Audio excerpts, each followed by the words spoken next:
Suerte entonces para todos.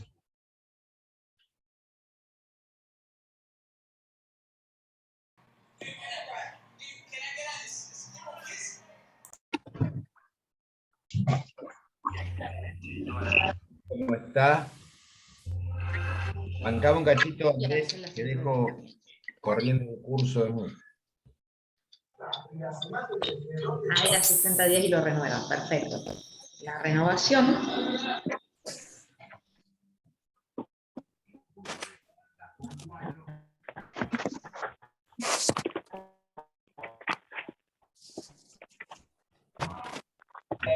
Buenas tardes, Marcelo Núñez, un gusto verte. Hola Daniel, buenas tardes, ¿cómo va? Igualmente.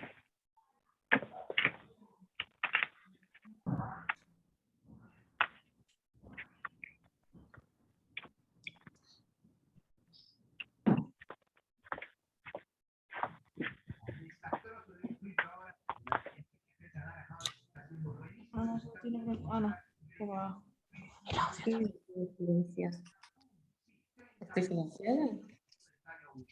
Increíble cómo cambió la realidad del equipo de un partido para otro. La verdad, en la segunda parte, para aplaudir lo que hicieron anoche en la ciudad de Phoenix, los Suns terminan una temporada totalmente desconocidos jugando.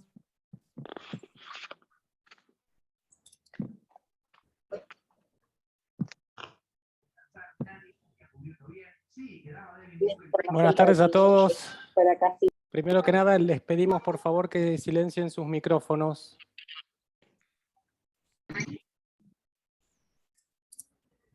Toda la serie, de hecho es uno de los últimos partidos, dijo una frase que creo que quedará en la historia. Una vez que cayó al piso, se quedó ahí tirado, simulando como que no se levantaba, miró a cámara y dijo, de Luka Special, como diciendo que esa era la especialidad de Luka Doncic, tirarse y simular en el piso, además de que habló de que...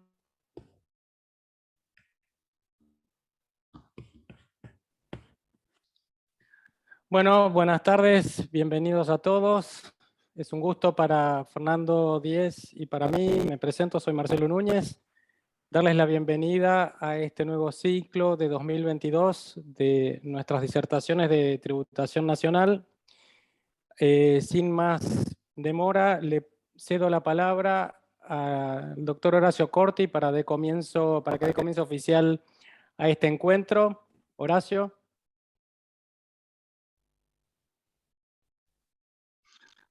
Bien, muchas gracias, Marcelo.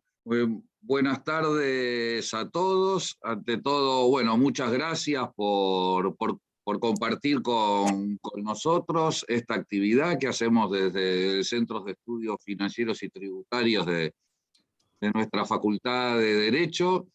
Y bueno, continuamos con nuestras actividades. Esta es nuestra primera jornada de la Comisión de Tributos Nacionales, que ya estuvo todo el año pasado, organizado por Marcelo Núñez y Fernando Díez. Y bien, y seguiremos alternando una vez por mes con la Comisión de Tributos Locales en esta tercera semana de cada mes. Ustedes saben que cada semana hacemos una actividad. En la primera semana del mes, una actividad que realiza el Observatorio de Derecho Penal Tributario. En la segunda semana hacemos una actividad de Derecho Internacional Tributario. En esta tercera alternamos tributos nacionales y locales. Y la cuarta semana, es decir, la próxima, en este caso, tenemos la actividad de la Comisión de Graduados de la carrera de especialización.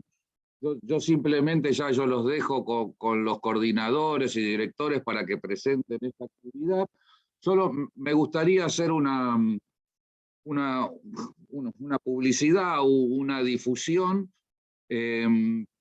porque justo hemos terminado de concluir un acuerdo con la Universidad Complutense de Madrid y el BID para hacer un curso intensivo de Derecho Internacional Tributario con profesores de la Universidad Complutense, pero también profesores de Italia, de Colombia, Perú, es decir, especialistas de diferentes países en derecho internacional tributario, que va a ser es un curso intensivo, en una modalidad virtual, pero con una semana de presencialidad acá en la Facultad de Derecho en Buenos Aires, a donde vendrán profesores del exterior para esa semana intensiva. Ya pronto les vamos a mandar el flyer con toda esta actividad. Podrán asistir de todo el país, incluso si se reúnen ciertas características, que es tener un promedio mayor de 7, unas cartas de recomendación. Aquellos que vienen del interior del país van a estar becados para poder hacer la semana intensiva. Así que, bueno, estén atentos, ya pronto vamos a mandar por mail el flyer con todos los datos de la actividad, pero aprovechaba, así ya que estamos acá en esta situación, ya lo vamos difundiendo. Y que forma parte este curso de, bueno, uno de los objetivos que nos hemos propuesto desde el posgrado y la comunidad del derecho financiero y tributario desde la facultad, de tener una presencia en ese ámbito que no era habitual que estuviéramos y que cada vez es más importante, del derecho internacional financiero y tributario. Así que estarán en esa semana, imagino, el profesor Almudicit, el profesor Martínez Lago, profesores de Francia y de Latinoamérica. Así que bien, luego de pasar esta noticia, los dejo, Marcelo, para que continúen con la actividad, y muchísimas gracias. Bueno, Buenísimo, muchísimas gracias Horacio, a vos, Muchísimas gracias. y gracias por los anuncios. Le cedo la palabra a Anabela para que dé comienzo a la actividad entonces con su intervención. Bienvenida, Bueno, Anabela Lombardo. Gracias por estar con Gracias, nosotros. Marcelo. Muchísimas gracias. Bueno, muchísimas gracias al doctor Horacio Corti por sus palabras de apertura. En particular, les agradezco tanto a vos, Marcelo, como a Fernando, que me hayan convocado para poder moderar esta jornada. Para mí es un honor y un privilegio. Les voy a pasar las pautas de rigor, que les voy a pedir, por favor, mantengan silenciados sus micrófonos, así no hay ningún tipo de interferencia para las exposiciones. Por otro lado, van a ver ahí en el chat que están recibiendo un link al que ustedes van a poder acceder, completar un formulario con todos sus datos, y en unos días van a estar recibiendo los certificados de asistencia, así que no hace falta que nos manden sus nombres, sino que ingresen a este link que les vamos a estar mandando, de hecho ahí les está compartiendo Fernando Díez, para que puedan ingresar y completar sus datos, y van a recibir tanto los certificados de asistencia como los materiales de ambas exposiciones que van a estar presentando hoy. Y por último, las preguntas que tengan para realizar las van a poder efectuar una vez finalizadas las dos exposiciones. Así que bueno, habiendo dado estas aclaraciones de forma y de rigor, pasaremos a escuchar ambas exposiciones. En primer lugar vamos a escuchar al contador y profesor Gustavo Carreño, quien nos va a hablar sobre la determinación de la base imponible en el impuesto a las ganancias, el principio de reserva de ley y las normas contables.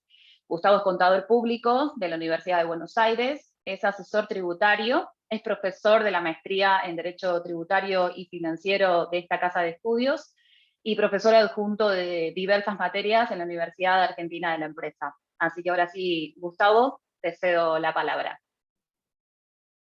Bueno, muchas gracias, Anabela, por la presentación. Me tomo también unos segundos para agradecer a Marcelo y a Fernando que coordinaron el ciclo y que le han puesto un montón. La verdad que un éxito la difusión, así que felicitaciones por eso. Bueno, y por supuesto agradecer a la Facultad de Derecho y especialmente a la Comisión de Tributos Nacionales por la oportunidad. Bueno, les voy a compartir pantalla, así ven algo más entretenido que además de mi cara. Ahí debieran estarlo viendo. Cuando Marcelo me invitó a hablar de un tema reflexivo, yo no tuve mejor idea que venir de visitante y hablarle a los abogados de un principio constitucional, ¿no? Como dicen ahora los más jóvenes, un atrevido.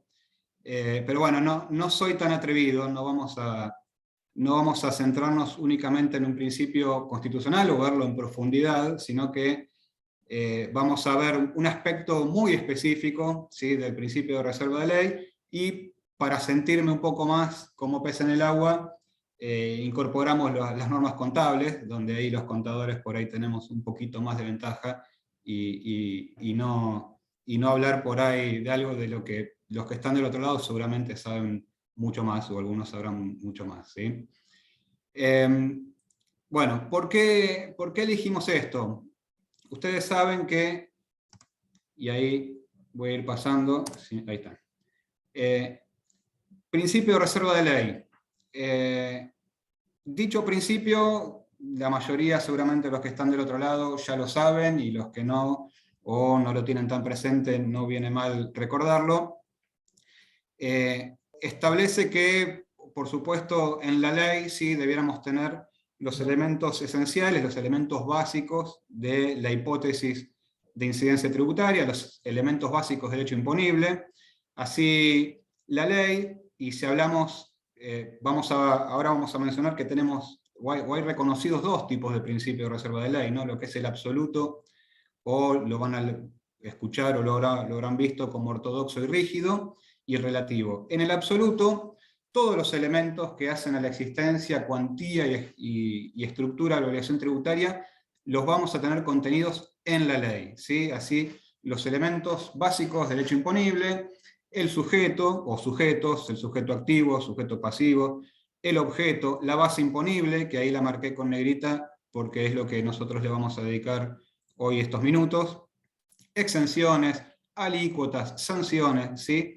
Todo está reservado a la ley. ¿Qué quiere decir esto? Bueno, que no puede haber una norma de inferior jerarquía, ¿sí?, que suplante a la ley. Algo que no está en la ley no puede ser reemplazado, o no puede ser de algún modo llenado, ese vacío, por una norma de inferior jerarquía. Sin embargo, en lo que es el principio relativo, atenuado, flexible, se admiten ciertas delegaciones, y estas legislaciones lo que hablan es con arreglo a la ley, es decir, la ley establece un marco genérico, un marco general, y la norma de inferior jerarquía sobre la que se delega establece las pautas más de detalle. No para cualquier elemento, ¿sí?, pero sí puede ser para los elementos cuantitativos, como hacen a la base imponible. El motivo de esto, bueno, puede ser porque se reconoce en la administración una mejor técnica para poder hacerlo, o por razones de urgencias, como dice ahí, en los tributos a veces requieren cambios inmediatos o adaptaciones más flexibles a la situación, y las normas de inferior jerarquía permiten esta adaptación inmediata. Entonces, hasta acá tenemos que el principio de reserva de ley obliga, o de algún modo reconoce que en la ley tenemos que tener los elementos esenciales del hecho imponible. En el absoluto, todos los elementos van a estar contenidos en la ley. En el relativo, de alguna manera, se admite alguna cierta delegación en lo que es en los elementos cuantitativos, como puede ser la base imponible. Nuestra Constitución Nacional, no lo digo yo, sino que lo dice la jurisprudencia y la doctrina, y sobre todo después de la reforma del año 94, se le reconoce que sigue un principio ortodoxo, es decir, un principio rígido, donde todos los elementos que hacen al hecho imponible o a la obligación tributaria tienen que estar contenidos en la ley. Sin embargo, se reconoce que hay hechos de que de algún modo pueden llegar a pensar de que hay alguna flexibilización, y que el principio de reserva de ley en algún caso termine siendo relativo, ¿sí? Es decir, vuelvo a repetir, si puede ser que algún elemento, como puede ser la determinación de la base imponible, ¿sí?, tenga ciertos aspectos genéricos en la ley, donde, para usar un poco un término poco académico, la ley marca la cancha, y después pueda venir alguna norma que de inferior jerarquía que lo complemente. Pero se reconoce que nuestra Constitución sigue el principio ortodoxo. Entonces, Lo que nosotros venimos a plantear ahora con las normas contables es si aquellas situaciones, ¿sí?, donde la ley de impuesto a las ganancias delega de alguna manera en las normas contables la determinación de la base imponible, en realidad no implica apartarse del principio de ley ortodoxo rígido o absoluto, ¿sí?, como sea que lo llamemos. Es decir, si no solo estamos delegando, no ya a normas de inferior jerarquía, que podemos decir a una reglamentación, ¿no?, sino incluso a normas que están establecidas por la Federación Argentina de Consejos Profesionales, por los propios consejos profesionales, es decir, lo estamos delegando en contadores públicos, por así decirlo, que no, digamos, no me voy a tirar en contra de los contadores, porque yo soy contador, pero sí hacernos pensar de si en realidad no se estaría incumpliendo o de algún modo flexibilizando esto del principio de reserva de ley ortodoxo. Para hacer este estudio, yo separé ahí situaciones o casos que se pueden dar en la ley de impuesto a las ganancias o que se han dado con la jurisprudencia o la doctrina, ¿sí?, ha establecido distintas situaciones. Este listado que ustedes están viendo ahí en pantalla, lo vamos a ir siguiendo, no es un listado que uno deba decir son reglas, ¿sí?, sino que están elaborados por mí, con lo cual tienen cierta arbitrariedad, cierta subjetividad, a efectos pedagógicos, a efectos de exposición. Alguien podrá pensar alguna otra situación, e incluso algunas de ellas se refieren a lo mismo, pero vistas de otro lado, ¿sí? Fui yo el que dije, bueno, ¿de qué manera podemos clasificar lo que se nos va presentando? Y ensayé esto que están viendo ahí ustedes. Las vemos rápidamente ahora porque la idea es ir siguiendo cada una. La primera situación que yo expuse ahí, en realidad es la que no admite discusión, aquellas situaciones o casos en que la ley en forma taxativa o la reglamentación tienen un tratamiento específico, ¿sí? Es decir, que la ley prevé cuál debiera ser el tratamiento a efectos de determinar la base imponible.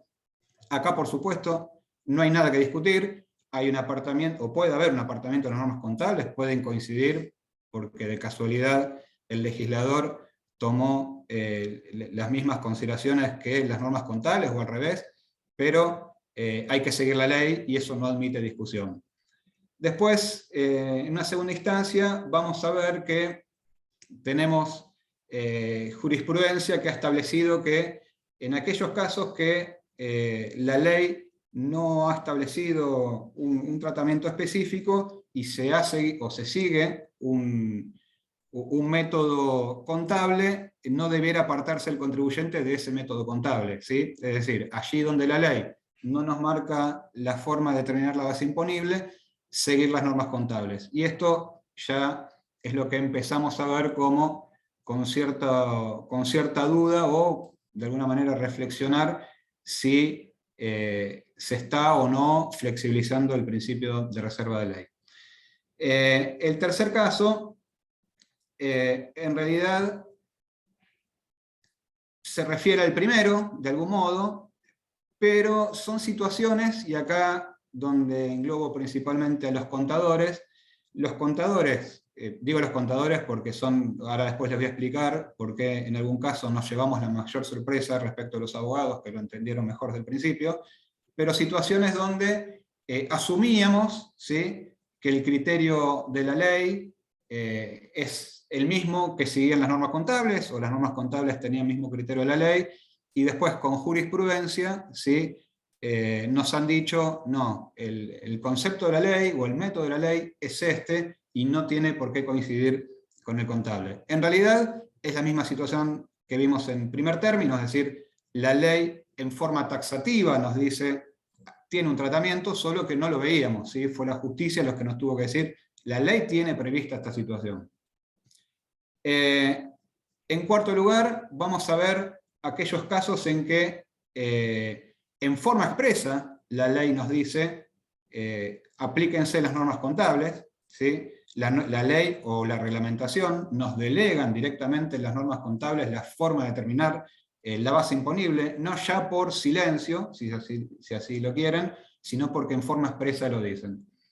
En quinto lugar vamos a ver aquellos casos donde un criterio o un método seguido contablemente se ha tomado como un elemento exteriorizador, ¿sí?, del criterio del contribuyente. Porque acá recordemos que podemos hablar de normas contables, de balances y de normas impositivas, y si quieren bajamos a la realidad, la declaración jurada. Vamos a tener un balance contable, una declaración jurada, ahora el sujeto es el mismo. Entonces, allí donde el sujeto ha tomado un criterio a efectos contables, ¿por qué debiera tomar un criterio distinto en cuanto a ciertos conceptos en materia impositiva? Y finalmente, lo puse ahí como, si quieren, un caso más de llevar los problemas prácticos que pueden tener la contabilidad a la propia determinación de la base imponible. La contabilidad es de tipo genérica, las normas contables son más de tipo genérica, si bien con los años se han ido especificando y cada vez tenemos más normas contables, no son muy detallistas como estamos acostumbrados, ¿no?, a quienes nos dedicamos al asesoramiento impositivo o los tributaristas, a leer las normas y desmenuzar la ley palabra por palabra, sino que tienden a ser más generalistas. En esa generalización, las normas contables cometen inexactitudes, pero porque también esas inexactitudes son aceptadas, ¿sí? Entonces, acá ya sería una cuestión práctica, esas inexactitudes, o errores, entre comillas, si quieren, si de algún modo no terminan siendo trasladados a la determinación de la base imponible. Entonces, estas 6 situaciones son las que vamos a ir siguiendo una por una. La primera, dijimos, no admite mucha discusión, es decir, que allí donde la ley o la reglamentación, en su caso, establecen un tratamiento específico, nos vamos a apartar de las normas contables. Si quieren, hablando mal y pronto, las normas contables no nos van a importar, porque la ley nos dice de qué manera se determina la base desde el punto de vista tributario.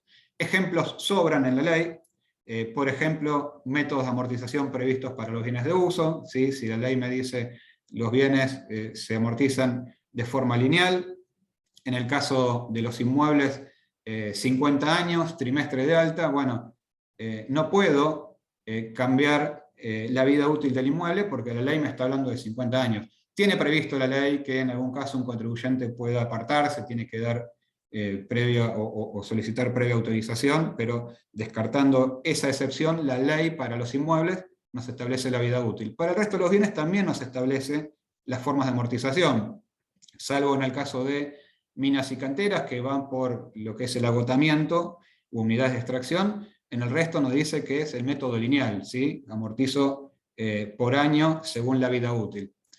Eso no admite discusión, en la ley lo tenemos previsto, por más que contablemente el criterio sea otro, el apartamiento va a ser total. Ahí yo puse entre paréntesis restantes bienes, no viene al caso ponernos a discutir ahora cuestiones puntuales de la ley, pero algún colega, y yo nunca lo logré captar ni entender, me planteó que encontraría argumentos, por ejemplo, para establecer una vida útil a efectos impositivos y una vida útil distinta a efectos contables. Yo la verdad que, y esto tiene que ver con lo que viene después, a nivel de inmuebles no hay discusión, porque la ley nos dice que son 50 años, para el resto de los bienes no nos dice los años, y no encuentro argumentos para, por ejemplo, en una norma contable, o contablemente, amortizar una máquina en 10, o una máquina en 20, e impositivamente amortizarlo en 10 años, en la mitad de la vida útil, porque el bien es el mismo, y la duración se supone que es la misma. Pero bueno, eso es parte de lo que va a venir después. Valuación de inventarios, otro ejemplo que en forma expresa la ley tiene previsto de cómo se van a evaluar. Si estamos hablando, por ejemplo, de mercaderías de reventa, la ley nos dice, bueno, a últimas compras. Por más que la contabilidad lo evalúe a un valor de mercado, un valor de plaza, que tome un valor promedio, la ley es clara y nos establece la manera. Entonces, este primer caso en realidad no es un problema, sino que es la regla que debemos seguir. Ya sí, para aquellas situaciones donde aparentemente la ley no tiene previsto un tratamiento específico, la jurisprudencia, y ahí tenemos a la mención Industrias Prácticas de ACOR, tienen dicho, y fíjense, leo ahí rápidamente el extracto de la doctrina, dice: no se puede optar en el balance impositivo por un método distinto al seguido en la contabilidad, no cabiendo admitir la existencia de autonomía entre balance fiscal y comercial, por cuanto la pauta reglamentaria alude al resultado neto del ejercicio comercial al que se le adicionarán y deducirán ajustes impositivos. Entonces, fíjense, y sigue, perdón, dice: las divergencias entre los balances comercial e impositivo solo resultan admisibles cuando en forma taxativa la ley y su reglamentación dispongan tratamientos alternativos de excepción. Por ejemplo, normas específicas de evaluación para rubros patrimoniales y de incidencia de cargas a resultados. Es decir, primero acá no estamos discutiendo, porque en algún momento se ha discutido si existía un balance comercial o un impositivo. Yo creo que de eso no hay duda, la propia ley, el decreto hablan de un balance comercial e impositivo. Acá el tema es si tengo en la ley la totalidad de las normas para determinar la base imponible. Hay quienes sostienen de que sí, pero ahí con causas como esta en realidad nos están admitiendo que habría situaciones donde la ley no tiene previsto un tratamiento y que ahí habría que seguir las normas contables. ¿Basado en qué? Bueno, en principio, por una conexión técnica, si quieren, ¿sí? Ustedes saben que la forma de determinar en los sujetos empresa y sociedades más específicos, la forma de determinar la base imponible es partir del resultado contable, y a ese resultado contable le voy haciendo ajustes. Entonces, lo que dijo la jurisprudencia es: ok, acá hay una conexión entre ambos resultados, y allí donde la ley no marca que debiera haber un apartamiento, se debe seguir a la contabilidad. Con lo cual, ya no hay duda, ¿sí? Tomando este primer criterio, no hay duda de que las normas contables tienen incidencia en la determinación de la base imponible, excepto que yo sostenga que la ley tiene previsto todas las situaciones que se le pueden presentar a un contribuyente de evaluación, de métodos de amortización, de cualquier método de contabilización. Entonces, no necesito recurrir a las normas contables, únicamente lo que hago es agarrar el balance o el resultado contable y hacerles ajustes, de forma tal de llegar a desarmarlo, si quieren, en su totalidad, y armarlo conforme a las normas impositivas. Ahí tienen, para la misma situación, otra jurisprudencia, ya Red Link, año 2015, pero en realidad todo lo que vino después de Industrias Plásticas de ACOR tomó lo mismo. Dice: del método de liquidación expuesto, se desprende que no puede considerarse que los contribuyentes pueden optar en el balance impositivo por un método distinto al otorgado contablemente, en tanto no exista autonomía entre balance fiscal y comercial, ¿sí?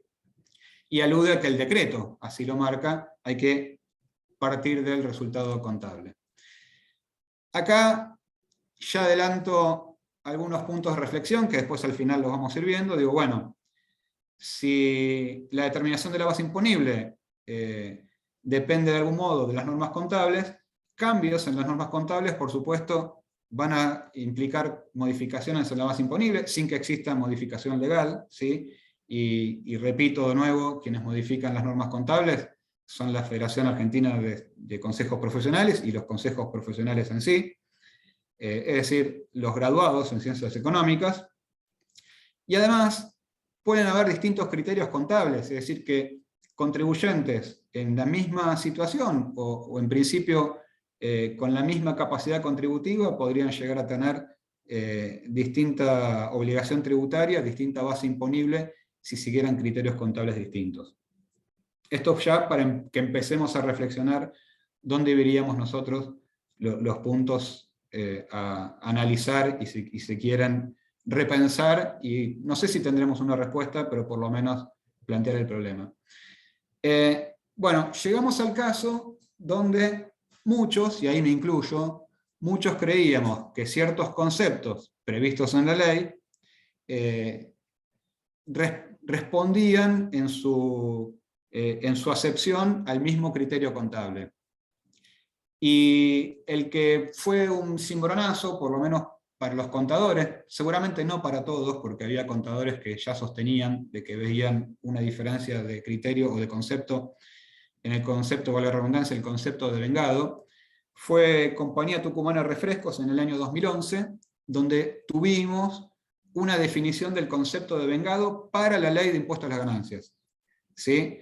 Fíjense que año 2011, es decir, que no hace tanto, prácticamente casi, salvo los últimos 10 años, toda la vida del impuesto a las ganancias, estuvimos liquidando, si quieren, el impuesto, sin tener una definición, por lo menos taxativa en la ley, o que sea expresa y visible para todos.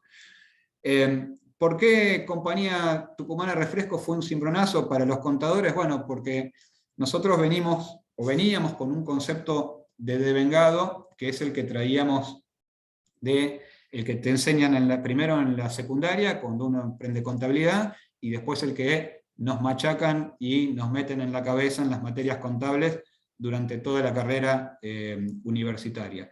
Y ese concepto de vengado por ahí nos cuesta definirlo, pero lo atamos mucho a que producidos los hechos, ¿sí? Independientemente de si se paguen o se cobren, corresponde su imputación, e incluso lo unimos mucho con aparear ingresos y gastos, y si determinadas situaciones se extienden en el tiempo, esa situación deberá reflejarse en el tiempo que el contrato, los servicios se vayan ejecutando. Bueno, en Compañía Tucumana de Refrescos lo que ocurrió fue que un contribuyente firmó un contrato de promoción con sus clientes en un año, y esa promoción se iba a extender en 3 años, y para ello, por supuesto, iba a reconocer a estos clientes una compensación por esa promoción de los productos que le iban a hacer. El contribuyente firmó el contrato, y al momento de la firma del contrato dedujo el gasto. El fisco vino ya con un criterio más parecido al que teníamos contablemente y dijo: no, el contrato se extiende por 3 años, el gasto debieras imputarlo en los 3 años que está previsto la duración del contrato. Y ahí fue, no es la idea ahora discutir el concepto de vengado, pero ahí fue que la Corte definió el devengado, ¿sí? Dándole prevalencia, como dice ahí, los hechos jurídicos. Una vez que ocurrieron los hechos jurídicos, que son su causa, en este caso, se devengó lo que era el gasto. De nuevo, estamos en la primera situación. La ley tiene previsto un tratamiento específico, así lo dijo la Corte, es decir, hay un concepto de vengado previsto en la ley. Lo que pasa es que no lo veíamos. En mi caso personal, me costó entenderlo. Yo después, con el tiempo, logré entender lo que la Corte sostenía. Lo he visto con abogados que les ha sido mucho más fácil comprender el concepto de vengado, porque no tenían esta concepción previa que teníamos nosotros, pero aún así van a encontrar mucha doctrina y sobre todo contadores que siguen sosteniendo que no comprenden lo que dice la Corte, hasta, digamos, sostienen que no es de su agrado el fallo. Bueno, cada uno tendrá su posición. Lo importante es que la Corte dijo que hay un concepto propio previsto en la ley de impuestos a las ganancias, y que no lo teníamos en cuenta hasta entonces. A ver, no quiero generalizar a todos, porque evidentemente algunos lo tenían, por algo Compañía Tucumana de Refrescos llegó donde llegó, pero en la generalidad de los casos no era así. Uno habla con colegas y realmente es difícil discernir o separar el concepto de vengado contable en todos los casos. E incluso les diría, y acá ya me adelanto un poco a lo que vamos a hablar al final,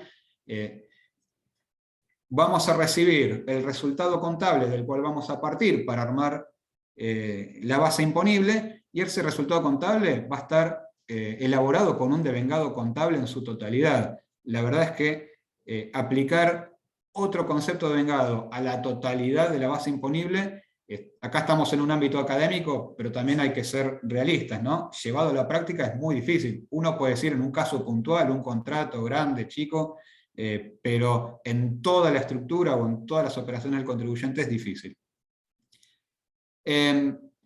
Bueno, acá ya pasamos a la situación donde en forma expresa la ley, ¿sí?, delega en las normas contables la determinación de la base imponible. Ejemplos que tenemos ahí, bueno, cuando tengo que determinar el costo computable para el rescate de acciones, la ley en forma específica me dice, bueno, partí del patrimonio neto del balance comercial.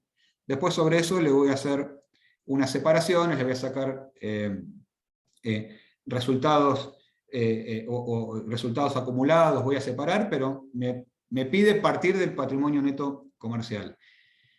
En el caso de los costos originados en el cumplimiento de normas técnicas y ambientales, esto es, las amortizaciones de minas, canteras, bosques y similares, ustedes saben que amortizan por unidades de producción, unidades extraídas o agotamiento, para establecerlo bien.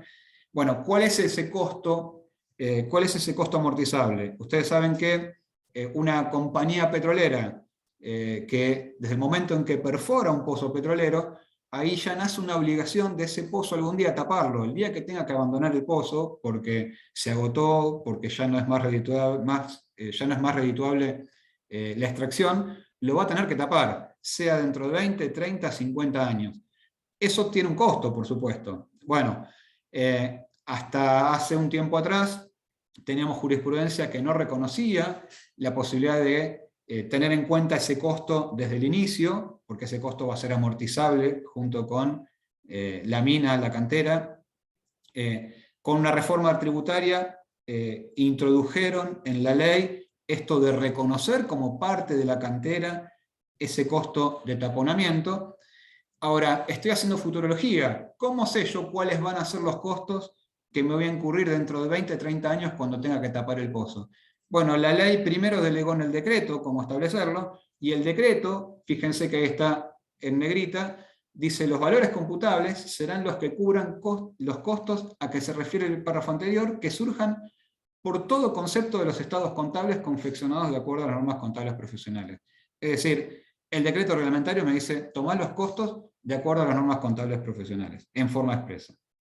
Y bueno, otro ejemplo que tienen ahí es en materia de transparencia fiscal internacional. En algún caso, ustedes saben, son esos casos donde el contribuyente debe atribuirse la renta del exterior por ser accionistas o socios de una sociedad del exterior, sin necesidad de esperar, o no va a tener que esperar la distribución de los dividendos, sino que se le atribuye directamente, por eso se habla de transparencia.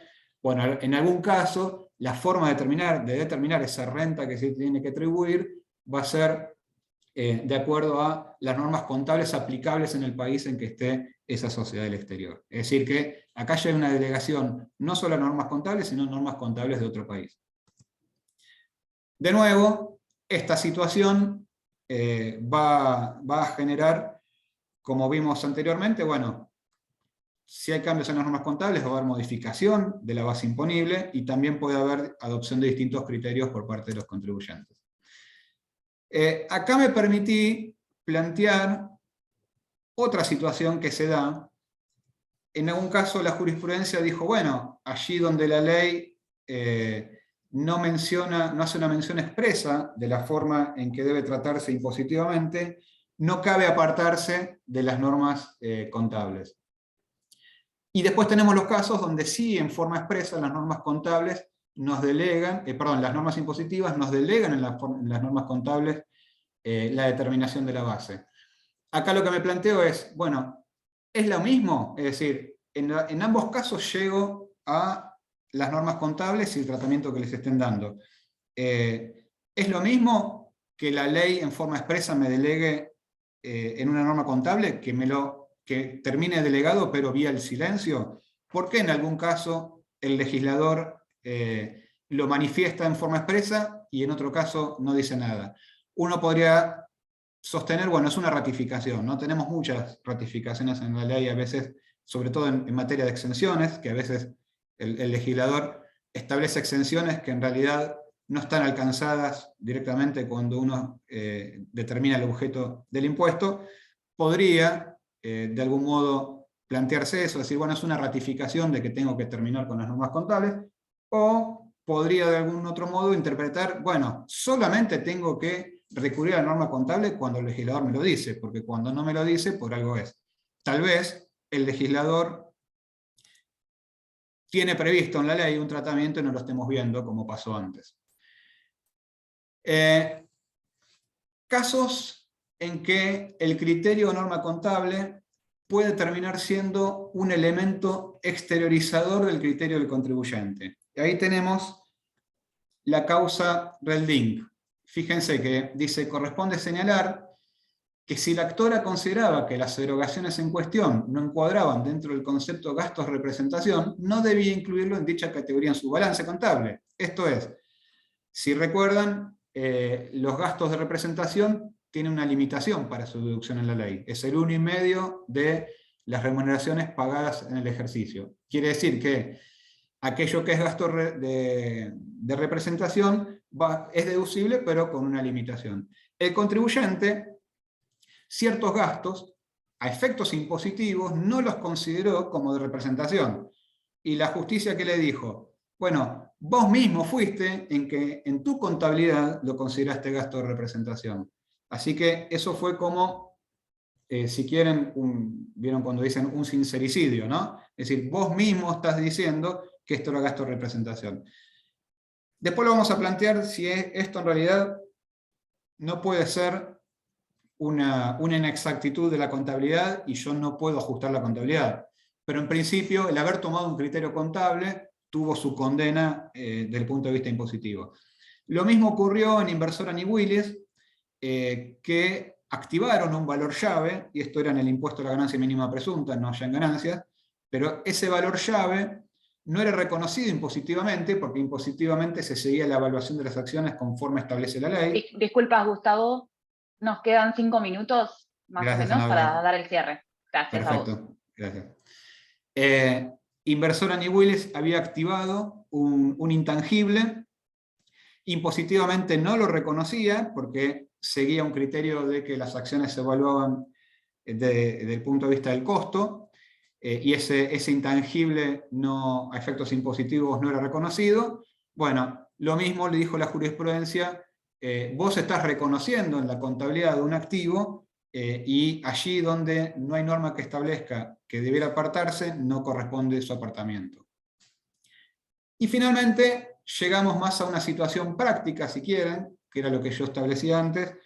Bueno, la contabilidad no es exacta. Fíjense que cuando un auditor firma el balance, dice, en nuestra opinión, los estados financieros reflejan razonablemente, en todos sus aspectos significativos, la situación patrimonial de, bueno, en este caso, de quien sea que sea ese balance. Ustedes saben, la base imponible se determina en forma exacta. Por ahí una vez se exagera, pero quienes tenemos esa deformación, yo a veces hasta me pongo nervioso cuando los balances vienen redondeados, ¿no? Porque yo trabajé sobre números que tenían decimales, y cuando vienen redondeados, mi propia deformación me lleva a ajustar centavos, porque la base imponible se determina de forma exacta. Entonces, esto de que sea razonablemente me obliga a tener que hacerle esos ajustes a la contabilidad y, valga la redundancia, ajustar esas imperfecciones. Y si la situación de Relding, donde los gastos de representación estaban contabilizados como gastos de representación, pero en realidad estaban mal contabilizados como gastos de representación, pues digo mal, estaban admitidos dentro de estas inexactitudes que puede tener la contabilidad y no correspondía corregirlos, ahí creo que la realidad económica, por supuesto, siempre nos admite ir más allá de las formas, pero bueno, vimos casos en que los contribuyentes se vieron condenados, ¿no?, por el criterio contable. Entonces, ya para hacer una reflexión final, cualquiera sea el caso de los que hayamos visto, no cabe en dudas de que la modificación de las normas contables, allí donde hay una delegación, terminan implicando una modificación de la base imponible. que esa modificación se puede dar porque la federación, los consejos, quienes sean, modifican las normas contables, es decir, ni siquiera son rígidas, con lo cual va a haber modificaciones en el tiempo sin que haya modificación legal. Sí creo que, por supuesto, hay un límite, que es la cuantificación del hecho imponible, y ahí es donde deberíamos pensar, bueno, el legislador en su momento pensó la ley, e incluso uno puede reflexionar, lo hizo con determinadas normas contables. ¿Qué pasa si las normas contables con el tiempo cambian radicalmente? Hay una modificación radical de la base imponible como consecuencia de las normas contables. Hay un respeto ahí del principio de reserva de ley. Lo que dijimos antes, puede haber distintas bases imponibles para contribuyentes que tengan misma capacidad contributiva en función de criterios contables distintos que hayan seguido. Ahí menciono rápidamente, hay una resolución, ustedes saben, de AFIP, la 3363, que establece qué balance tienen que utilizar aquellos contribuyentes que en su contabilidad deben seguir las normas internacionales de información financiera. En la reunión de marzo de la Asociación Argentina de Estudios Fiscales, el doctor Kaplan trató muy bien este tema para bienes personales, que pareciera ser que hasta ahora se venía aplicando un criterio de tener un balance conforme establece la resolución 3363 sin ajustar por inflación, y ahora pareciera ser que el fisco, hay rumores de que va a pedir que sea un balance conforme a las normas NIF, que es un balance que tiene mayor patrimonio. Entonces, fíjense, ya ni siquiera estaríamos de acuerdo cuál es la norma contable a utilizar, no ya que las normas contables me afectan la base imponible, sino cuáles son las normas contables a utilizar. Y bueno, puede haber incluso, de acuerdo a la jurisdicción legal del contribuyente, distintas normas contables. Por otro lado, y ya terminando, acá estamos en un ámbito académico y uno puede decir, bueno, el principio de reserva de ley obliga a que de la ley surja la base imponible. No podemos dejar de reconocer dificultades prácticas, ¿no? Para que el 100% de la base imponible o en forma detallada pueda determinarse conforme a las normas impositivas, necesitaríamos más normas para la determinación de la base. Hay mayor complejidad de normas, mayor complejidad en la determinación del impuesto, e incluso seguramente se requerirían modificaciones legislativas periódicas que permitan adaptar a la ley a las nuevas situaciones. Por eso muchas veces se terminan delegando en normas contables y esto permite la ultraactividad de la norma, que de otra manera sería más complejo. En algún caso, un reconocido tributarista me ha dicho a mí alguna vez que nuestra ley es genérica, ¿no? Bueno, yo la pregunta que me hago es, bueno, ¿genérica implica entonces que no es ortodoxa respecto del principio de reserva de ley en cuanto a la base imponible? Y bueno, ya para terminar, traigo de nuevo la pregunta, para que pensemos todos. ¿Delegar la determinación de la base imponible en las normas contables implica apartarse del principio de reserva de ley ortodoxo? Y acá es donde la tiro a la tribuna, ¿no? Y yo digo, bueno, depende de qué tan rígido sea lo que está previsto en la Constitución, ¿no? Es decir, que entendamos, o que entendamos cuál es la rigidez de este principio de reserva de ley. Bueno, perdona, Anabela, por la extensión. No, por favor, muchísimas gracias, Gustavo, por tu exposición, que la verdad ha sido muy clara y muy interesante. Les recuerdo a todos que en el chat tienen el link, si no ahora se los volvemos a mandar, para poder ingresar y completar el formulario con todos sus datos, donde van a estar recibiendo dentro de unos días los certificados de asistencia, ahí se los están compartiendo, y además van a estar recibiendo todo el material de ambas exposiciones. Así que bueno, habiéndoles recordado esto, vamos a escuchar ahora al profesor y contador Sebastián Domínguez, que nos va a hablar sobre las valuaciones controvertidas en el impuesto sobre los bienes personales.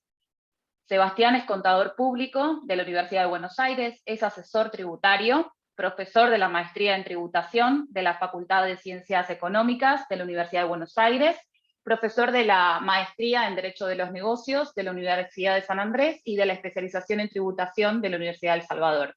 Así que, Sebastián, te cedo la palabra, todo tuyo. Bueno, muchas gracias. Muchas gracias Fernando, Marcelo por la invitación, gracias Anabela por la coordinación y un gusto con Gustavo estar exponiendo hoy. Y muchas gracias a todos los que están presentes asistiendo a esta charla. Bueno, como decía Anabela, el objetivo es ver algunas valuaciones controvertidas en impuestos sobre los bienes personales. Elegimos 4, inmuebles y todos en Cava, que ya todos conocemos este tema del cambio de criterio de la FIP respecto de la USC. Los CEDAR, cómo se evalúan los CEDAR, cómo se evalúan los ADR, y también nos vamos a referir a criptoactivos para finalizar, que ahí, bueno, nos vamos a ir con más preguntas que certezas, porque hay muchísimas dudas e interpretaciones de qué tratamiento habría que darle en bienes personales y cómo habría que evaluar los diferentes criptoactivos que puede haber. Entonces, entrando en el tema de evaluación de inmuebles, nos vamos a referir a los inmuebles adquiridos, ¿sí? Siempre inmuebles en Ciudad de Buenos Aires. Como todos sabemos, la Ley de Bienes Personales nos dice que tenemos que calcular el valor residual de ese inmueble, y ese valor no puede ser menor a la base imponible fijada para el pago de los impuestos inmobiliarios o tributos similares vigentes al 31 de diciembre del año que estemos liquidando, o al valor fiscal a esa fecha. Y la reforma de la Ley 27480 lo que estableció es que tenemos que tomar esa evaluación fiscal, esa base imponible, al 31 de diciembre de 2017 y actualizarla por la variación del IPC hasta tanto se dicten las normas para que haya una uniformidad de criterios para la evaluación de los inmuebles en todo el país. Por lo pronto, si bien el gobierno firmó con el FMI un acuerdo por el cual en septiembre ya se comprometió a que esté ya los parámetros establecidos para evaluar los inmuebles en todo el país con un criterio uniforme y esté ya aprobadas esas evaluaciones, la realidad pareciera ser que es algo que difícilmente se pueda cumplir. Entonces, para tomar una postura acerca de si estamos de acuerdo o no en este cambio de criterio de la FIP, lo que primero habría que analizar es cuál es la normativa de la Ciudad de Buenos Aires. El Código Fiscal del 2021, ahora hay otra ley con otro texto ordenado para el 2022, pero como se va a liquidar impuestos sobre los bienes personales de 2021, tenemos que analizar esta norma, define la evaluación fiscal homogénea. Y la define como una evaluación que se va a calcular, lo va a calcular la JIP, va a establecer cuál es la medida de cálculo y va a considerar el valor económico e incidencia del terreno de acuerdo a dónde está ubicado, el entorno, y el valor real de la edificación, según las características que tenga. Ese valor de la evaluación fiscal homogénea no puede superar el 20% del valor del inmueble, y dice la propia ley de la ciudad que es base imponible de los tributos del título 3, es decir, base imponible de tanto el impuesto inmobiliario como de la tasa de alumbrado, barrido y limpieza. Es decir, la jurisdicción en su legislación dice que esta es la base imponible. Por otro lado, la ley crea la USC, la Unidad de Sustentabilidad Contributiva, que desde el 2012 que se creó se fijó en 4, en el número 4, el coeficiente 4 por las leyes tarifarias de cada año, y lo define esta USC como una herramienta que posibilite por razones tributarias afectar el quantum de los tributos. Es decir, por la legislación de la ciudad, no es que la USC ajuste la evaluación fiscal homogénea, sino lo que hace es ajustar el tributo. Y por último, dentro de otros artículos que hay, el artículo 294, que se refiere a la evaluación fiscal, indica que en ningún caso esa evaluación fiscal va a ser base imponible de gravamen alguno, abriendo el paraguas para que la FIP no la llegara a tomar como base imponible justamente para considerarla para bienes personales. ¿Cómo se determina entonces el impuesto inmobiliario de acuerdo a la legislación local? Se aplica a la evaluación fiscal homogénea, el coeficiente 4, la USC, y se aplica la alícuota progresiva del impuesto inmobiliario. Además hay una serie de limitaciones porque se compara con años anteriores y no tiene que superar determinado valor. Pero digamos que esta es la fórmula de determinación. Entonces, ¿cuáles son las posturas que surgieron respecto a la USC? Primero, la FIP a través del dictamen Dialir 12 del 2013 y ahora con el cambio del criterio, el dictamen 1 del 2022, lo que dice es, la base imponible es la evaluación fiscal homogénea por la USC. Es decir, la USC no ajusta el tributo, sino que ajusta la base. ¿Por qué? Porque dentro de otras razones que da, dice que los tributos ad valorem, la alícuota del impuesto, que vendría a ser la alícuota progresiva del impuesto inmobiliario, se aplica sobre una base imponible. Entonces la base imponible es la evaluación fiscal homogénea por 4. La postura de la Ciudad de Buenos Aires en base a su legislación y del dictamen Dialir 1-2018, que fue de la gestión anterior, del gobierno anterior, adopta el criterio de decir la base imponible es la evaluación fiscal homogénea sin multiplicar. Y la USC ajusta el quantum. Es decir, ¿cuál es el argumento en un ejemplo que utiliza Cava? Es decir, la evaluación fiscal homogénea, supongamos que hay 2 inmuebles en el mismo edificio que son iguales y vale 1 millón de pesos de acuerdo a evaluación fiscal homogénea. Para un contribuyente que no tiene ningún beneficio, la USC es 4, es decir, que la evaluación para calcular el impuesto inmobiliario se hace 1 millón por 4 y se aplica la alícuota. Para un jubilado que cobra la mínima, por ejemplo, se establece una USC de 1. Entonces, ese jubilado paga el impuesto inmobiliario, lo calcula sobre una evaluación fiscal homogénea de 1 millón por 1. Y uno no puede decir que para el que no necesita ese subsidio, su inmueble vale 4 millones y para el jubilado vale 1 millón. La evaluación fiscal en todos los casos es 1 millón. Lo que hace el USC es ajustar para llegar al ajustar el impuesto. ¿Cuál es el problema de este argumento? Que si bien lo han dicho en la ciudad, nunca lo aplicaron. Siempre la USC fue 4. Para sacarle el argumento a la FIP de decir no hay que multiplicar por 4, justamente la ciudad debería establecer esta diferenciación. Y para determinadas personas aplicarle 4, para otros que requieren un subsidio aplicarle 2, 3, 0 o 1. ¿no? Pero bueno, hasta ahora no lo ha hecho, sería bueno que lo haga. Algunas cuestiones dentro de varias que se pueden considerar como para sostener que la postura a adoptar es no multiplicar por 4. Y entonces que la USC está ajustando efectivamente el tributo y no la base. Primero, que está en contra de lo que dispone expresamente el Código Fiscal de la Ciudad de Buenos Aires, y por la autonomía, la potestad tributaria que tiene la Ciudad de Buenos Aires es la que define cómo determina la base imponible. Con lo cual, si la legislación local dice que la base imponible se define de una manera, no podría el fisco interpretar que se define de otra forma. Por otro lado, esta postura del fisco estaría en contra de lo que dispuso la Ley 27.480, que modificó bienes personales como comenté antes.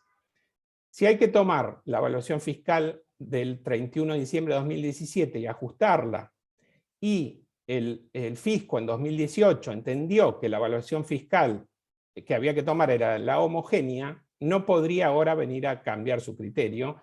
Y además, cuando el legislador modificó la Ley de Bienes Personales, ya existía esta discusión, había existido esta discusión, y no modificó la Ley de Bienes Personales, porque podría haber introducido una modificación para justamente en estos casos contemplar esa multiplicación por 4.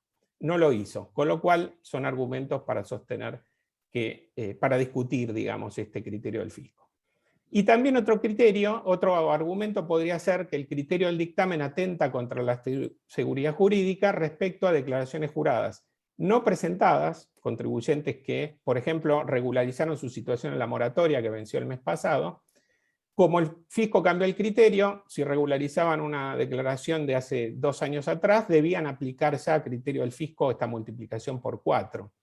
Y esto, si vamos al tercer párrafo del artículo 1 de la ley 11.683, la primera parte dice: en todos los casos de aplicación de esta ley se deberá salvaguardar y garantizar el derecho del contribuyente a un tratamiento similar al dado a otros sujetos que posean su misma condición fiscal.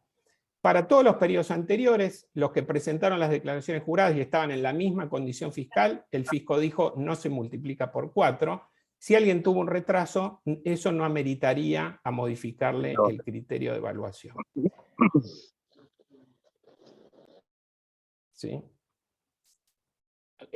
Si ustedes ya van a ver el aplicativo cuando uno coloca la evaluación del 2017, multiplica por 4, y si uno no coloca la evaluación del 2017, porque por ejemplo, un ejemplo podría ser un inmueble que se construyó con posterioridad, y uno tiene que tomar la evaluación del 2021, también la multiplica por 4. Es decir, que si uno no quiere aplicar este criterio, debería dividir por 4 la evaluación fiscal homogénea, para que multiplicado por 4 le dé ese mismo valor.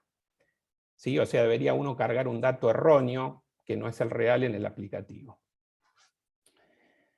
Con eso nos referimos a inmuebles y este cambio de criterio de la FIP. Respecto a los CDR, primero lo que sería bueno es recordar qué son los CDR, ¿no? Los CDR son activos que cotizan en la bolsa argentina y que representan acciones de empresas y recientemente también ETF. Antes eran solo acciones de empresas.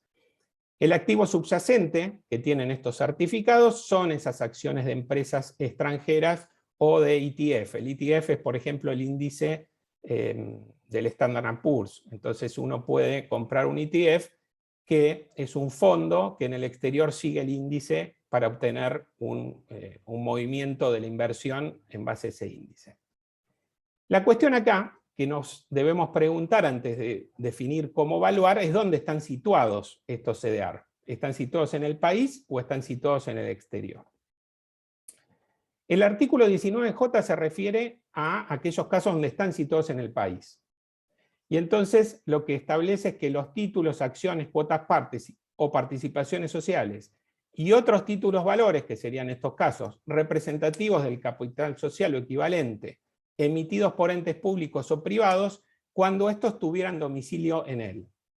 Pero las empresas de este activo subyacente no tienen el domicilio en la Argentina, lo tienen en el exterior. Entonces vamos a la definición de bienes situados en el exterior. Son aquellos otros títulos representativos del capital o equivalente de entidades constituidas o ubicadas en el exterior. Entonces, entiendo yo, razonable considerar que el CDR, ese certificado, como tiene un subyacente, que es de supongamos que es una acción de una empresa que está constituida o domiciliada en el exterior, debería ser considerado un activo, un bien situado en el exterior. Ahora después vamos a ver qué pasa si uno quiere considerarlo situado en el país. ¿Cómo se evalúan entonces? Bueno, si estas acciones subyacentes cotizan, o los ETF cotizan en bolsas del exterior, por lo cual, por el artículo 23, inciso C, se deben evaluar al último valor de cotización al 31 de diciembre de cada año.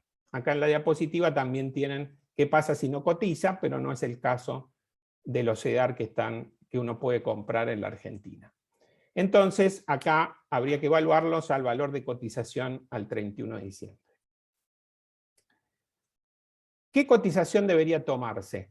Bueno, a mi criterio debería tomarse la cotización en el mercado del exterior, no en el mercado argentino. Y vamos a ver un ejemplo de la diferencia que se produce entre tomar una cotización u otra. Los CDR, cuando uno compra un CDR, si compra un CDR normalmente no va a comprar una acción, hay un ratio, ¿sí? O sea, uno quizás para comprar una acción tiene que comprar 10 CDR, para comprar una acción tiene que comprar 60 CDR. Eso hay que ver cada ratio de cada CDR.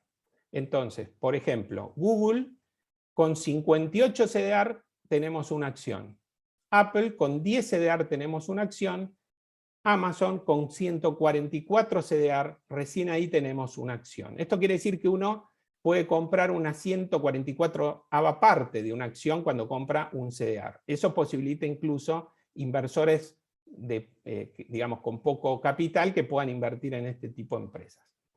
Y se debe tomar, para convertirlo a pesos, el tipo de cambio Banco Nación comprador al 31 del 12.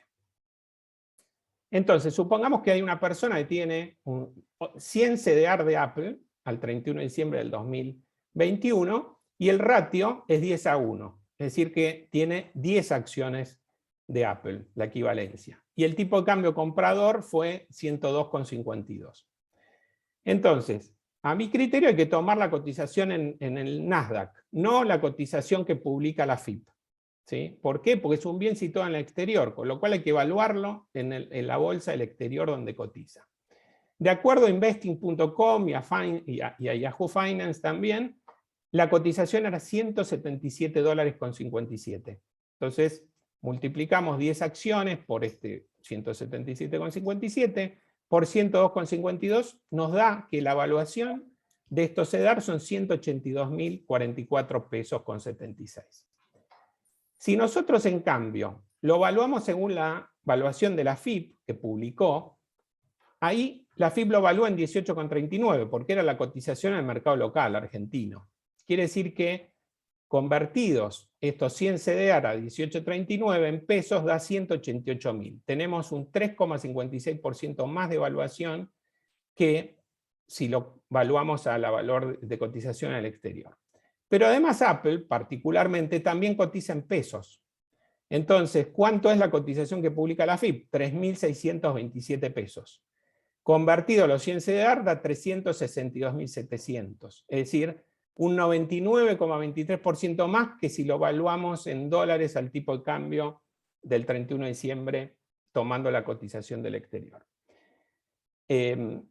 Recordemos que la FIP, en el caso del impuesto a la riqueza, sostuvo que los títulos públicos argentinos que tienen doble cotización, también en dólares y en pesos, había que evaluarlo a la cotización en pesos, y no a los dólares convertidos al tipo de cambio oficial. Por lo cual puede pretender que se graben en pesos si uno lo considera situado en el país. Ahora después lo vamos a ver. Entonces, entiendo que es razonable considerarlos situados en exterior, evaluarlos a la cotización del mercado del exterior.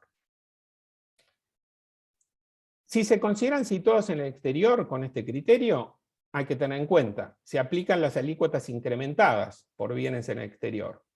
Forman parte de la base de cálculo para definir el importe a repatriar y no están grabados para los sujetos del exterior. ¿Por qué? Porque solo tributan sobre los bienes que tengan en el país. ¿Cómo se evalúan si se consideran situados en el país? Bueno, en ese caso uno va a tener un certificado, ahí no importa el subyacente que tenga, porque uno diría, uno tiene que considerar el certificado situado en el país, y entonces lo va a evaluar a la cotización al 31 de diciembre, publicada por la FIP, que coincide con la del mercado. Entonces ahí tenemos el problema de qué cotización tomamos. En el caso de Apple, ¿pesos o dólares? Hay algunos CEDAR que solo cotizan en pesos, entonces ahí no tenemos opción, tenemos que ir y tomar la cotización en pesos. Pero si cotizan las dos monedas, ¿cuál hay que tomar?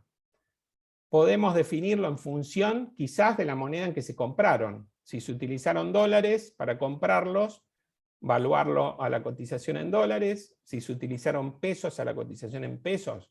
Pero nada en la norma lo dice, ¿sí? Y a mi criterio, como les decía, yo entiendo que no debería evaluarse así, sino considerarlos situados en el exterior. ¿Qué pasa con los ADR? Bueno, los ADR son similares a los CDR, nada más que son certificados negociables extendidos por un banco de Estados Unidos que representa acciones que cotizan en otros países. El subyacente ahí en ese caso puede ser una acción de una empresa argentina o no, puede ser una acción de una empresa de cualquier país. Es decir, un argentino con una cuenta de inversión en el exterior puede comprar ADRs de empresas argentinas o ADR de empresas brasileras o de cualquier otro país. Vamos a ver acá qué evaluación le damos a los ADR de empresas argentinas, compradas en este ejemplo por un residente argentino. ¿Están situadas en el país o en el exterior? Bueno, simétricamente, si dijimos que los CDR están situados en el exterior, entonces los ADR están situados en el país, ¿sí? Entonces, en este caso, entiendo razonable considerarlos situados en el país. ¿Y cómo hay que evaluarlos? Bueno, nos dice la norma que en el caso de títulos públicos y demás títulos valores, excepto acciones, sociedades anónimas, al valor de cotización. Pero aquí son sociedades anónimas argentinas, por lo cual hay que tomar el valor patrimonial proporcional. Pero ¿qué sucede? Porque eso puede ser complejo obtenerlo, en definitiva, lo que sucede es que la persona humana no va a pagar el impuesto sobre los bienes personales porque la Sociedad Anónima Argentina pagó el impuesto como responsable sustituto, ¿no? Pagó el 0,5. Entonces, la persona humana residente argentina que tiene estos ADR en su cuenta de inversión del exterior, a mi criterio debería considerarlos situados en el país y no va a tributar sobre esa tenencia. Por el contrario, si se considera que están situados en el exterior, debería ser simétrico con los CEAR. Uno debería decir, el CEAR está situado en el país, el ADR está situado en el exterior. Ahí no va a interesar el subyacente, lo que uno va a tener que grabar es el certificado, en definitiva, de ese ADR, y entonces va a tener que tomar el valor de cotización al 31 de diciembre de cada año y evaluarlo al tipo de cambio comprador del Banco Nación. Se van a aplicar las alícuotas incrementadas por considerar que es un bien situado en el exterior, forma parte de la base imponible del importe a repatriar en caso que esta persona decida repatriar. O sea que hay que ver cuál es el tratamiento que se le quiera dar. No, yo por lo menos no he encontrado ningún antecedente donde el fisco ya se haya referido a esta ubicación de los CDR o de los ADR y cómo hay que tratarlos. Y no están grabados para sujetos del exterior si se consideran obviamente situados en el exterior. Y por último, el cuarto tema vendría a ser el de los criptoactivos, que como les decía, nos vamos a ir con más preguntas que certezas, pero bueno, la idea es hacer algunos planteos, comentar algunas posturas, y después uno deberá tomar alguna decisión al respecto. Bajo el concepto de criptoactivos hay diferentes tipos de activos y denominaciones. Inicialmente todo partió desde el Bitcoin, que se lo llamó moneda digital, se lo llama criptomoneda. Pero bueno, encontramos también otro tipo de activos. Hoy tenemos criptomonedas, monedas virtuales, monedas estables, monedas digitales de bancos centrales, tokens, tokens no fungibles y cualquier otra denominación. Todo esto, vamos a leer la ley de bienes personales y no vamos a encontrar ninguna referencia expresa a este tipo de criptoactivos. El legislador perdió la oportunidad cuando se sancionó la reforma tributaria de la ley 27430, que se incorporó el concepto de moneda digital e impuesto a las ganancias, no se hizo nada respecto a bienes personales. Más allá que en ganancias tampoco se definió qué es una moneda digital, y que tampoco se definió dónde está la fuente, y tenemos todos los problemas del tratamiento de ese tipo de operaciones con ese tipo de monedas digitales. Pero bueno, en bienes personales no se hizo nada al respecto. Algunos antecedentes, hay varios antecedentes a los que nos podemos referir, pero algunos son, por ejemplo, el Comité de Interpretación de las Normas Internacionales de Contabilidad NIF sobre criptomonedas dijo que las empresas en general las deben declarar como activos intangibles, es decir, no son activos financieros. Y que si las empresas se dedican a la compra-venta de criptomonedas, entonces las tienen que registrar como inventario de activos intangibles. No en ningún caso como activos financieros. La UIF en 2014 definió que son monedas virtuales. Estaba esto pensado así cuando estaba Bitcoin y básicamente no estaba todas las opciones que existen hoy con criptoactivos, y se refirió a tratar de establecer medidas para evitar el lavado de dinero con monedas virtuales. En 2014 el Banco Central dijo en un comunicado que las monedas virtuales no son emitidas por el Banco Central ni por otras autoridades monetarias internacionales, no tienen curso legal, no tienen ningún respaldo. En 2017 la CNB hizo una advertencia sobre las ICOs de monedas virtuales o tokens. Esto es, si una empresa emite, en vez de emitir acciones, emite monedas virtuales, hace una oferta pública de monedas virtuales para obtener fondos, advirtiendo de los riesgos de esta operatoria. Sería algo similar a una emisión de acciones. El Fondo Monetario ya ha dicho que el Bitcoin no es un activo financiero, Recientemente, hace un par de semanas, el Banco Central, cuando el Banco Galicia sacó o empezó a ofrecer la posibilidad de invertir en criptomonedas, y luego lo hizo Brubank, rápidamente prohibió a los bancos, tuvieron que volver para atrás, no les permite realizar ni facilitar a sus clientes la realización de operaciones con activos intangibles, y dice incluidos criptoactivos, ¿sí? O sea, de una definición mucho más amplia, porque hoy podrían empezar a vender NTFs y otros, digamos, otros activos, no solo las que se denominan normalmente criptomonedas. Entonces, les prohibió esta posibilidad. Y entonces tuvieron que ir para atrás. Y por lo menos hasta ahora la AFIP no se ha expedido formalmente sobre las criptomonedas. Hay algunas opiniones, pero son opiniones informales. Pero lo que sí hizo, que es la novedad, es incluir la posibilidad o la obligación, digamos, porque está en el aplicativo, la obligación de declararlas por separado. A partir del aplicativo de 2021 de ganancias y de bienes personales, tenemos ya un sector donde hay que declarar bajo el mismo, ahora vamos a ver una pantalla, bajo el mismo rubro, todas las monedas digitales, monedas virtuales, criptoactivos y otros, cualquier otro activo de este tipo, todo junto, cuando la realidad es que no es todo lo mismo, ¿sí? Son diferentes. Entonces, la primera pregunta que nos podemos hacer es si están grabados. No es muy común que se haga esta pregunta. La pregunta inicial que uno ve habitualmente es decir si están exentos, ¿no? Pero antes de decir si están exentos, uno se podría preguntar si están grabados, porque habría una postura para llegar a decir no están grabados. Entonces ahí no hay que analizar la exención. ¿Por qué podría uno llegar a decir que no están grabados? Porque si uno va al artículo 16 de la ley, el artículo dice que es un impuesto que se aplicará en todo el territorio de la nación y que recaerá sobre los bienes personales existentes al 31 de diciembre de cada año, situados en el país y en el exterior. Obviamente, digamos, si uno tiene un Bitcoin, por ejemplo, es un bien, con lo cual uno va a decir, sí, es un bien. Ahora, ¿es un bien que está situado en el país y en el exterior para bienes personales? Si uno continúa después del 16, va al 19, el 20, no, la realidad es que parecería no estar dentro de esa enumeración de bienes situados en el país y de bienes situados en el exterior.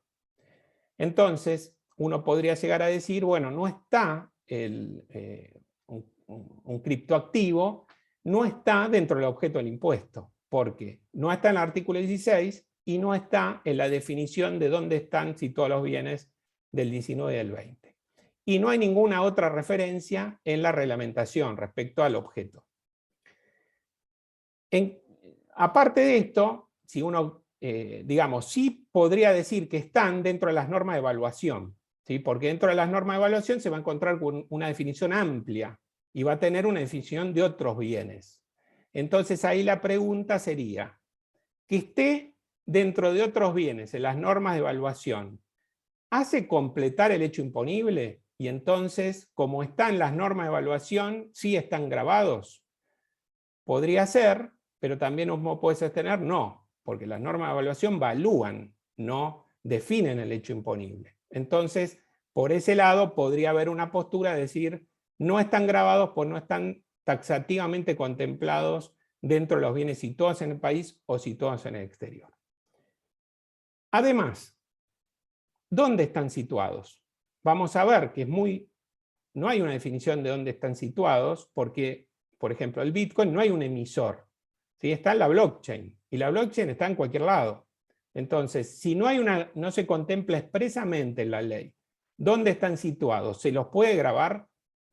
Es más, si están situados en el exterior, se aplican alícuotas incrementadas. Si están situados en el país, otras alícuotas. Entonces, es imprescindible poder definir dónde están situados.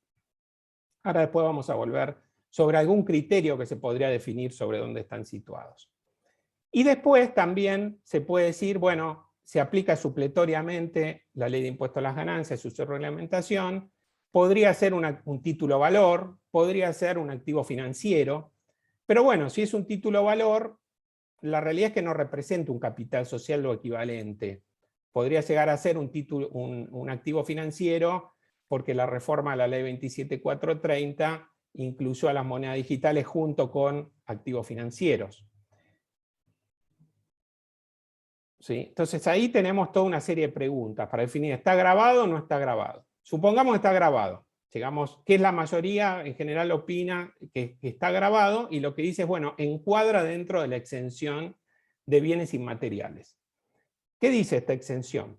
Están exentos del impuesto los bienes inmateriales. Si terminara ahí y dijera los bienes inmateriales, bueno, parecería ser que esto es un intangible, es un inmaterial, entraría ahí, pero después tiene entre paréntesis una descripción, que ahí hay que ver uno qué postura toma. Es una descripción acotada a estos tipos de bienes, porque dice llaves, marcas, patentes, derecho de concesión y otros bienes similares. ¿A cuáles?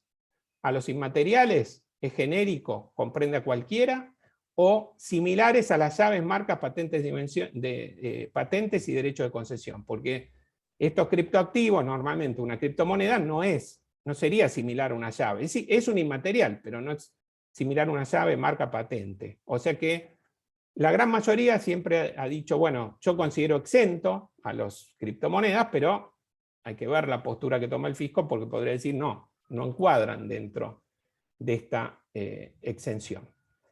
Respecto a que se considere no grabado, en el aplicativo no está previsto considerarlo como no grabado. Es decir, si uno lo coloca, no tiene la posibilidad de poner no grabado.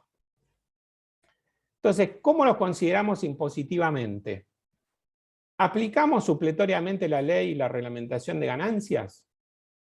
Vamos para eso a ir a leer el artículo 31 del decreto, que es el que establece esta disposición. ¿Y qué es lo que dice? Dice, en los casos no expresamente previstos en este decreto, se aplicarán supletoriamente las disposiciones legales y reglamentarias del impuesto a las ganancias. Entonces, una interpretación que se le puede dar es decir, si en la ley de bienes personales no hay ninguna referencia a estos criptoactivos, entonces no se aplica supletoriamente la ley de impuesto a las ganancias y su reglamentación. Porque para aplicarse no tiene que haber algo previsto en el decreto, pero que sí esté previsto en la ley. Es decir, el instituto debe estar en la ley, y lo que tiene que pasar es que no haya reglamentación, y entonces recién ahí se aplica supletoriamente la ley de impuesto a las ganancias y su reglamentación.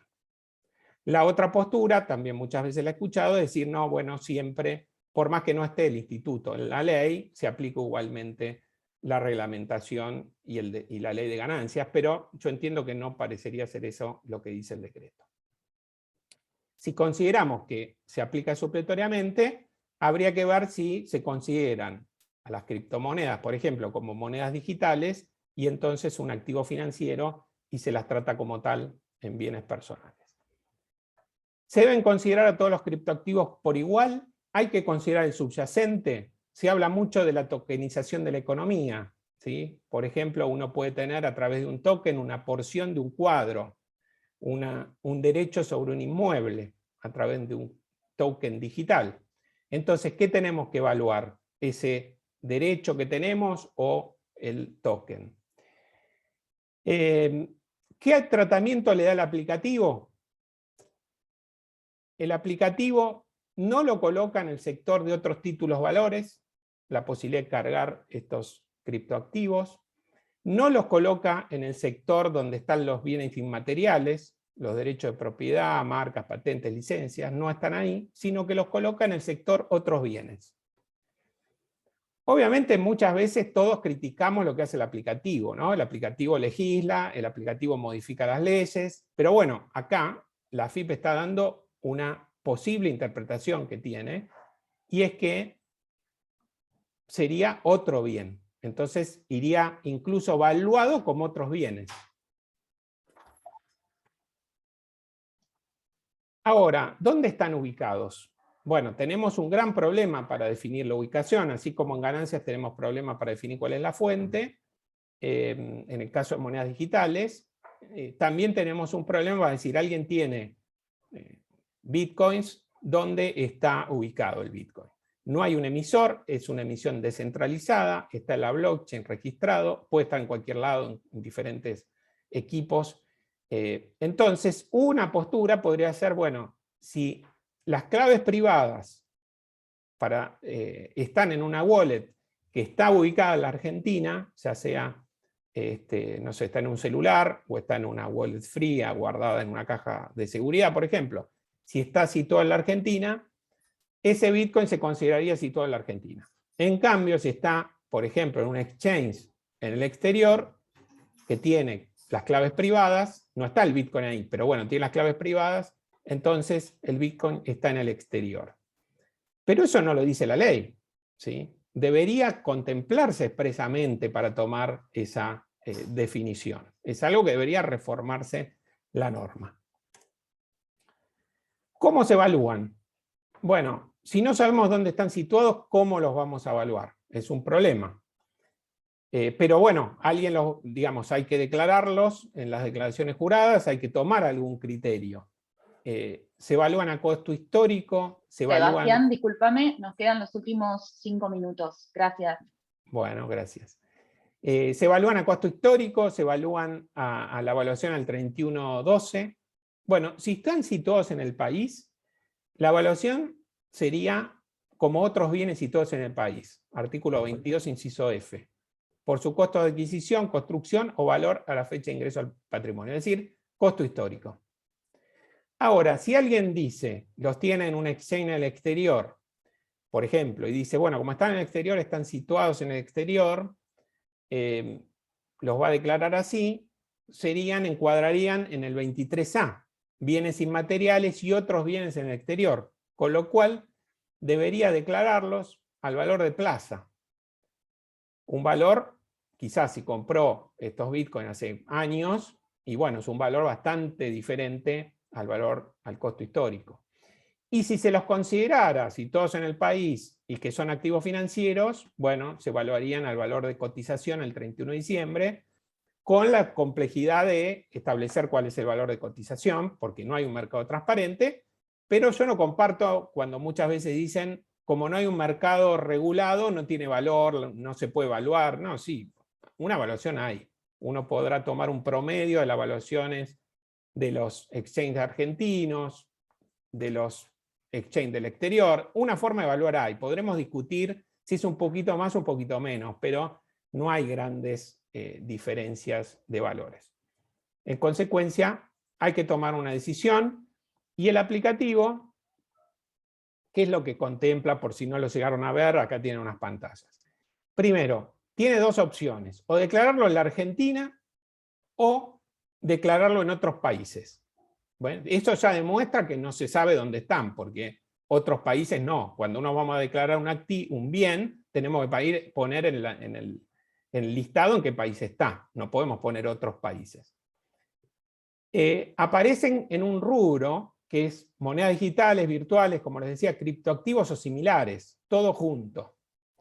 Está. Y después aparece la cantidad. Acá, bueno, está bien que hayan puesto por lo menos la fracción de 8, que es para el Bitcoin poder declararlo correctamente, porque cuando uno declara fondos comunes de inversión no tiene la posibilidad de poner la cantidad de dígitos que tiene que poner para evaluarlos, por ejemplo. Bueno, acá tomaron el recaudo de poner la cantidad necesaria, y uno puede elegir entre todas estas criptomonedas que tiene acá, dentro de las cuales está Terra, que bueno, ya ha sufrido lo que sufrió, y otras, ¿sí? O sea, en otras iría otro tipo de criptoactivos. Si uno tuviera, por ejemplo, un token un token de un inmueble, lo pondría quizás ahí en otros.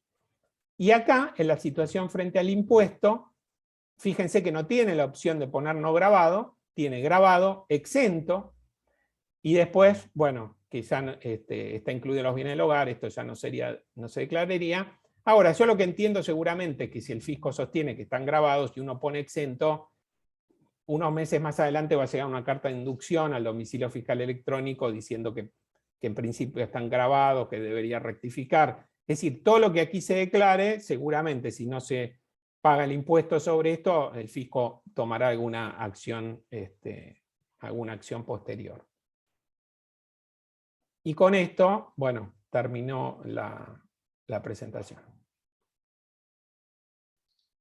Bueno, muchísimas gracias, Sebastián, por tu exposición. La verdad, muy clara, es un tema de actualidad que todos estamos prestando atención. Acá tenemos algunas preguntas. Karina pregunta, ¿el activo subyacente se refiere a la acción? Sí, en el CDR es la acción, sí. La acción o el ETF, en el caso del CDR. En el caso del ADR, sería la acción de la empresa argentina. Porque uno tiene un certificado, no es titular de la acción, sino de un certificado que representa acciones. Perfecto. Y acá Juan Manuel Vega opina que el conflicto de ubicación podría quedar resuelto si la ley del impuesto no distinguiera la ubicación de los bienes. Es decir, si el impuesto se aplicara a los sujetos residentes por sus bienes personales al 31 de diciembre. Claro, ahí habría que reformar la ley y contemplar eso, es una posible solución.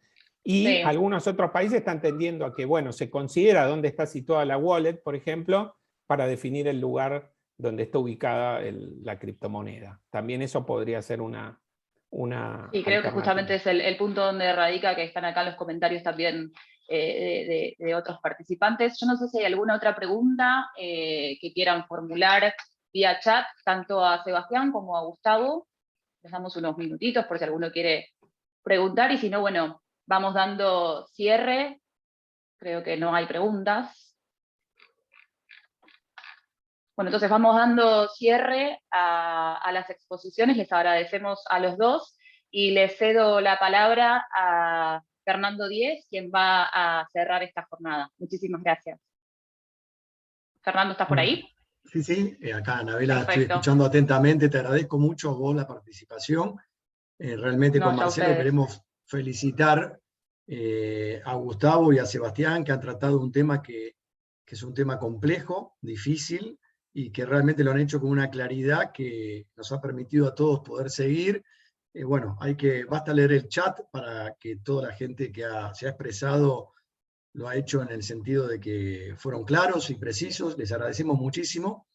Le damos las gracias a todos por haber participado. Recuerden que tanto el material como el certificado le va a estar llegando aproximadamente en unos 10 días. Esto es algo que tiene a su cargo la facultad y que demora, porque tiene que procesar el formulario, luego completar los certificados y recién ahí poder remitirlos a todos los asistentes. Tengan paciencia, que en el término de unos 10 días hábiles seguramente ya van a estar recibiendo por mail tanto los certificados como el material utilizado por los dos expositores el día de hoy. Bueno, y nos vamos a ver seguramente, a ver, Marcelo, si vos tenés la fecha de cuál es la próxima reunión de este ciclo de conferencias. Sí. Gracias a todos, gracias Fernando. Quiero destacar la generosidad tanto de Gustavo como de Sebastián en las presentaciones que nos dieron, porque la verdad que son muy útiles para todos los colegas y nos hicieron reflexionar y pensar e informarnos en temas de actualidad, así que muchísimas gracias. La próxima disertación sobre tributos nacionales va a ser en septiembre, ya les vamos a hacer llegar toda la información oportunamente. Así que bueno, les agradecemos a todos la asistencia. Damos por finalizado la jornada del día de hoy, les agradecemos a todos, muchísimas gracias. Y bueno, hay que cuidarse, que otra vez empezó la ola del COVID, o sea que hay que tener un poco de cuidados y estar todos atentos a esta situación que bueno, es algo que vino para quedarse, pero creo que ya entre todos podemos cuidarnos mejor. Les mandamos un fuerte abrazo y muchísimas gracias. Muchas gracias a todos. Gracias, Anabela. Gracias, Gustavo. Gracias, Sebastián. Muchas gracias, Ana. Gracias. Gustavo. Gracias a todos. Y gracias, Fer, como siempre. Abrazo gigante. Gracias, Marce, igualmente.